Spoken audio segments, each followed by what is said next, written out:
नमस्कार दोस्तों, स्वागत है आपका हमारे YouTube चैनल आचार्य अशोक पिलोदिया पर। आज हम पढ़ने जा रहे हैं क्लास 8 का चैप्टर 14 आर्यभट्ट है।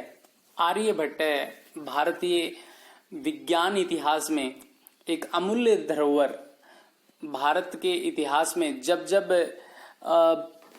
अंतरिक्ष का नाम आएगा तब तब भारत गर्व से आर्यभट्ट को याद करेगा। तो प्यारे दोस्तों, अगर आपने इस चैनल को अभी तक सब्सक्राइब नहीं किया तो प्लीज इसे सब्सक्राइब जरूर करें। तो देखिए इसमें क्या है। भारतवर्ष की अमूल्य निधि है ज्ञान विज्ञान की सुदीर्घ परंपरा। इस परंपरा को संपोषित किया प्रबुद्ध मनीषियों ने। इन्हीं मनीषियों में अग्रगण्य थे आर्यभट्ट। दशमलव पद्धति आदि के प्रारंभिक प्रयोक्ता आर्यभट्ट ने गणित को नई दिशा दी। उन्हें एवं उनके प्रवर्तित सिद्धांतों को तत्कालीन रूढ़िवादियों का विरोध झेलना पड़ा। वस्तुतः गणित बनाने वाले तथा गणितीय पद्धति के द्वारा आकाशीय पिंडों की गति का प्रवर्तन करने वाले ये प्रथम आचार्य थे और बहुत बड़े विद्वान थे आर्यभट्ट। तो चलिए शुरू करते हैं इसका पाठ। पूर्व दिशायाम उदेति सूर्य है। पूर्व दिशा में सूर्य उदय होता है। पूर्व दिशायाम सप्तमी विभक्ति, यहां पर उदेति क्रिया है। पश्चिम दिशायाम च अस्तम गच्छति, और पश्चिम दिशा में अस्त हो जाता है। इति दृश्यते ही लोके, ऐसा ही संसार में दिखाई देता है। परम न अनेन अवबोध्यम अस्ति यत सूर्यो गतिशील इति, परंतु इससे यह नहीं जाना जा सकता या यह नहीं कहा जा सकता कि सूर्य गतिशील है। हमें दिखाई जरूर देता है कि भाई सूरज पूर्व में उगता है, पश्चिम में अस्त हो जाता है, लेकिन ये इससे साबित नहीं हुआ कि भी इसमें सूर्य गतिशील है। सूर्यो अचल है, पृथ्वी च चला। सूर्य अचल है, चलता नहीं है, और पृथ्वी चला मतलब चलायमान है, चलती रहती है। या मीन्स जो स्वकीय अक्षे घूर्णति, जो अपने अक्ष पर घूमती रहती है। इति सांप्रतम सुस्थापित है सिद्धांत है। यह पूर्णतः स्थापित किया हुआ सिद्धांत है जो कि सत्य है। ठीक है, सूर्य अचल है, एक जगह चलता नहीं है। पृथ्वी चलायमान है जो कि अपने अक्ष पर घूमती रहती है। अक्ष जिसको इंग्लिश में हम एक्सेस बोलते हैं।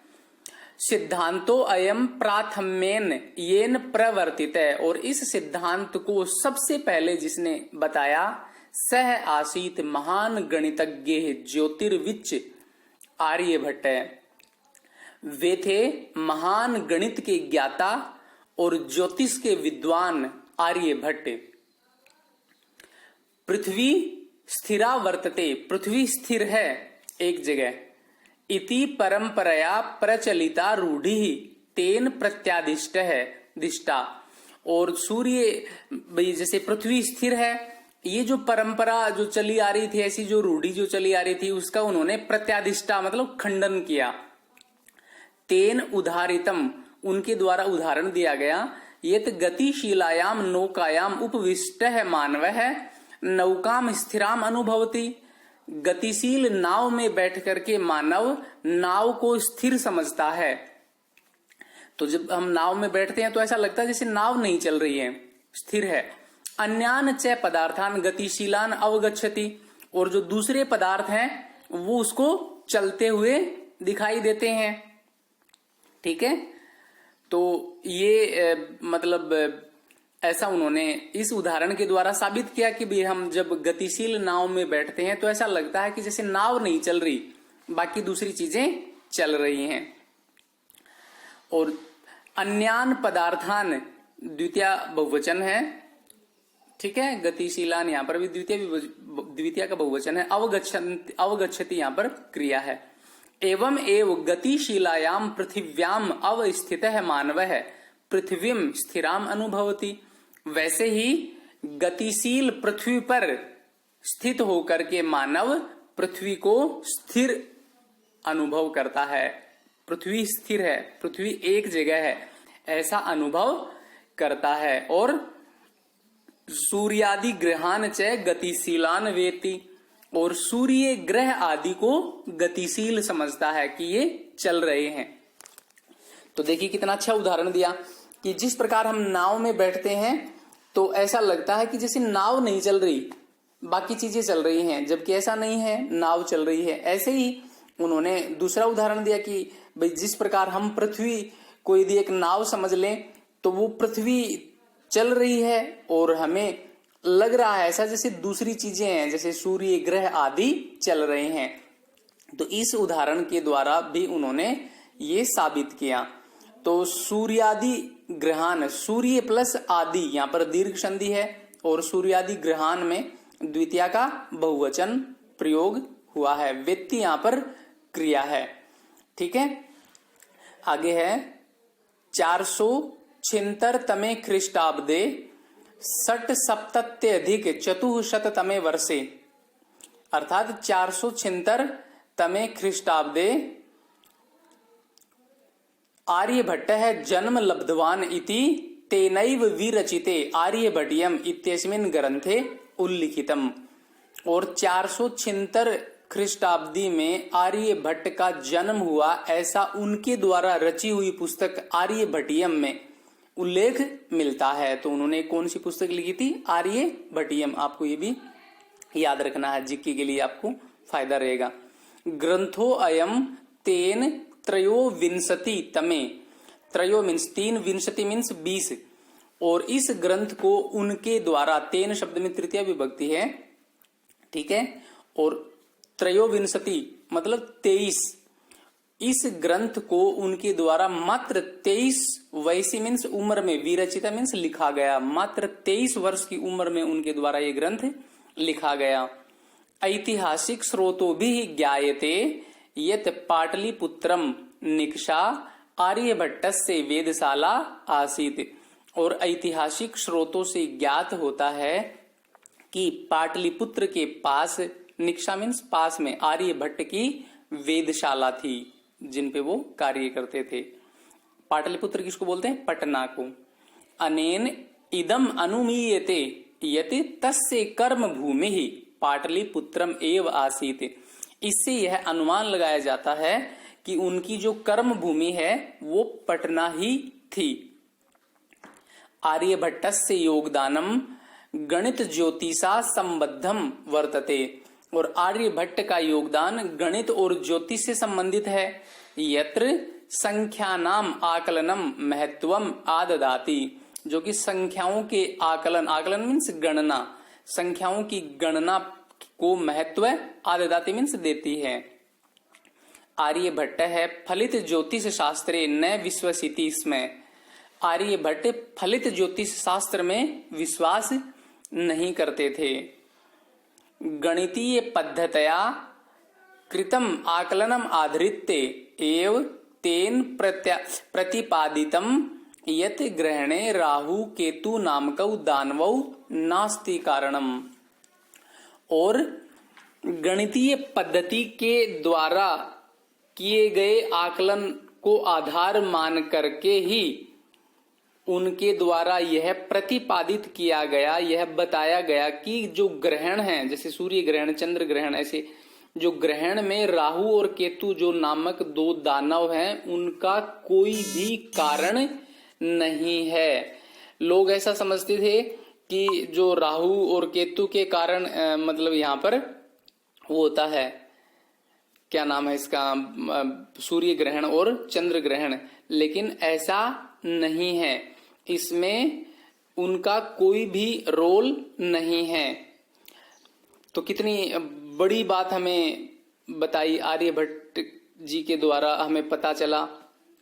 तो देखिए इसमें आकलनम आधृत्य, आकलनम मतलब गणना, आधृत्य मीन्स आधार मान करके, यहाँ पर ल्यप प्रत्यय है बच्चों, एव मीन्स ही, यहाँ पर एक अव्यय शब्द का प्रयोग हुआ है, तेन तृतीया विभक्ति है, ठीक है, ग्रहणे यहाँ पर सप्तमी विभक्ति है, राहु केतु नामकौ दानवौ यहाँ पर प्रथमा या द्वितीय का द्विवचन का प्रयोग है, नास्ति न प्लस अस्ति दीर्घ संधि का प्रयोग हुआ है। तो देखिए आर्यभट्ट जी ने हमें कितनी बड़ी बात बताई। हम सोचते थे कि भाई जो प्राचीन रूढ़िवादी जो लोग थे वो ये सोचते थे कि भाई जो सूर्य ग्रहण और चंद्र ग्रहण होते हैं वो राहु केतु नामक दोनों दानव वो बीच में आ जाते हैं उनके, तो उस कारण से सूर्य चंद्र ग्रहण होते हैं, लेकिन ऐसा नहीं है। इसमें किस प्रकार सूर्य और चंद्र ग्रहण होता है वो भी उन्होंने बहुत अच्छे से बताया गया है। और आर्यभट्ट फलित ज्योतिष शास्त्र में भी विश्वास नहीं करते थे। तो देखिए, तत्र तु सूर्य चंद्र पृथ्वी इति त्रीणि एव कारणानि, और सूर्य चंद्र ग्रहण होता है उसमें तीनों ही कारण माने हैं। किन किन को? सूर्य चंद्र और पृथ्वी, ये तीन कारण माने गए हैं। सूर्य परितः भ्रमन्तया पृथिव्या चंद्रस्य परिक्रमा पथेन संयोगाद ग्रहणम भवति, और सूर्य के चारों ओर भ्रमण करती हुई पृथ्वी और चंद्र से परिक्रमा पथेन, और चंद्रमा के परिक्रमा पथ के द्वारा संयोग से ग्रहण होता है। तो मतलब जब सूर्य के चारों ओर पृथ्वी चक्कर लगाती है और पृथ्वी के चारों ओर कौन चक्कर लगाते हैं? चंद्रमा चक्कर लगाता है, तो उन तीनों के संयोग से ही ग्रहण होता है। तो देखिए कौन सा ग्रहण कब होता है? यदा पृथिव्याः छायापातेन चंद्रस्य प्रकाशः अवरुध्यते। जब, यदा मीन्स जब, एक अव्यय है, पृथिव्याः पृथ्वी की षष्ठी विभक्ति है, छायापातेन छाया पड़ने से, चंद्रस्य प्रकाशः अवरुध्यते चंद्रमा का प्रकाश रुक जाता है। जब पृथ्वी की छाया पड़ने से चंद्रमा का प्रकाश रुक जाता है, तदा चंद्र ग्रहणम भवति, तब चंद्र ग्रहण होता है। तो चलो आपको पता चल गया कि पृथ्वी की छाया पड़ने से चंद्रमा का प्रकाश रुक जाता है, उससे चंद्र ग्रहण होता है। अब देखिए सूर्य ग्रहण कैसा होता है? तथैव, वैसे ही, तथैव वृद्धि संधि है, तथा प्लस एव। सूर्य पृथ्वी सूर्ययोः मध्य, पृथ्वी और सूर्य के मध्य में समागत से चंद्र से छायापातेन सूर्य ग्रहणम दृश्यते, और आने पर, समागत से मीन्स आने पर, चंद्र से चंद्रमा के षष्ठी विभक्ति छायापातेन छाया पड़ने से सूर्य ग्रहणम भवति या दृश्यते, तो सूर्य ग्रहण दिखाई देता है। तो सूर्य ग्रहण कैसे होता है? पृथ्वी और सूर्य के बीच में चंद्रमा की छाया पड़ने से सूर्य ग्रहण होता है। तो आपको बिल्कुल ही क्लियर हो गया होगा प्यारे बच्चों कि जब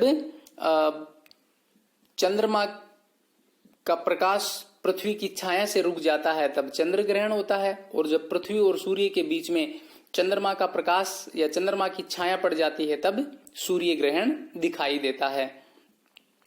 ठीक है, तो पृथ्वी सूर्ययोः, यहाँ पर षष्ठी और सप्तमी द्विवचन का प्रयोग है, मध्य शब्द में सप्तमी विभक्ति है, समागत से चंद्र से यहाँ पर दोनों में षष्ठी विभक्ति का प्रयोग हुआ है, छाया पातेन में तृतीय विभक्ति का और सूर्य ग्रहण में द्वितीय विभक्ति का प्रयोग है। दृश्यते यहाँ पर एक क्रिया का प्रयोग है, दृश्यते में दृश्य धातु आत्मनेपद की ये क्रिया है। ठीक है, और इस प्रकार ये सूर्य और चंद्र ग्रहण होते हैं। आगे देखिए, समाजे नूतनानाम विचाराणाम स्वीकरणे प्रायः सामान्य जनाः काठिन्यम अनुभवन्ति, और समाज में नए विचारों को स्वीकार करने में प्राय जो आम लोग हैं, सामान्य लोग हैं, वो कठिनाई का अनुभव करते हैं। तो देखिए समाजे में सप्तमी विभक्ति है, नूतनानाम विचाराणाम, इसमें षष्ठी बहुवचन का प्रयोग है, स्वीकरणे में सप्तमी है। ठीक है, अनुभवंती यहाँ पर क्रिया है।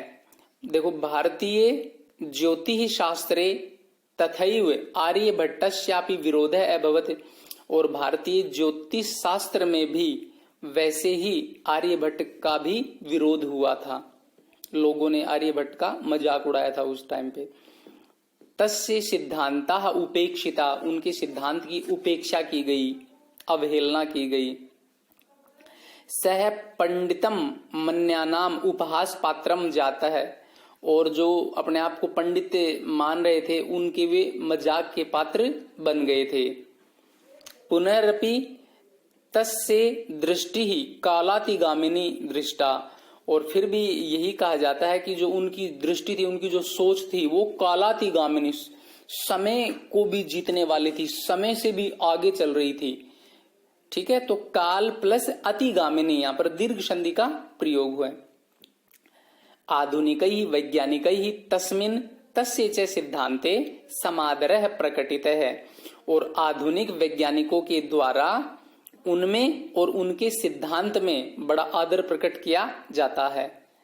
तो आधुनिक ही वैज्ञानिक ही विशेषण विशेष शब्द है, तृतीया का बहुवचन है। तस्मिन में सप्तमी विभक्ति है, तस्य में षष्ठी विभक्ति है, च एकव्य शब्द है, सिद्धांते में यहाँ पर सप्तमी विभक्ति है, ठीक है।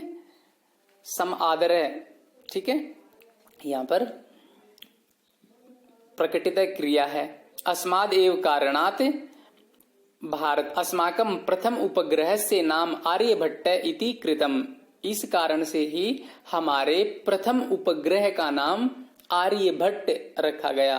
महान आर्यभट्ट के नाम से ही इन्होंने, वैज्ञानिकों ने हमारे देश के जो प्रथम, हमारा देश का जो प्रथम उपग्रह है उसका नाम भी उन्होंने आर्यभट्ट रखा। वस्तुतः भारतीयायाः गणित परंपरायाः अथ च विज्ञान परंपरायाः असौ एक है शिखर पुरुष है। और ये कहा जाता है कि भारतीय गणित परंपरा हो या फिर विज्ञान की एक परंपरा, इनमें ये एक शिखर पुरुष थे, सबसे उत्तम पुरुष थे, सबसे ऊंचे हस्ती वाले पुरुष थे। ऐसे महान सोच रखने वाले थे गणित और विज्ञान की दिशा में आर्यभट्ट। तो प्यारे दोस्तों, मुझे उम्मीद है आपको ये पाठ बहुत अच्छे से समझ में आया होगा। तो प्लीज प्लीज प्लीज आपसे एक बार फिर निवेदन करते रहते हैं हम कि प्लीज इस चैनल को जरूर लाइक करें, सब्सक्राइब करें और अधिक से अधिक मात्रा में शेयर भी करें। और आपने इस पाठ को बहुत ध्यान से पढ़ा, इसके लिए आपको बहुत बहुत धन्यवाद।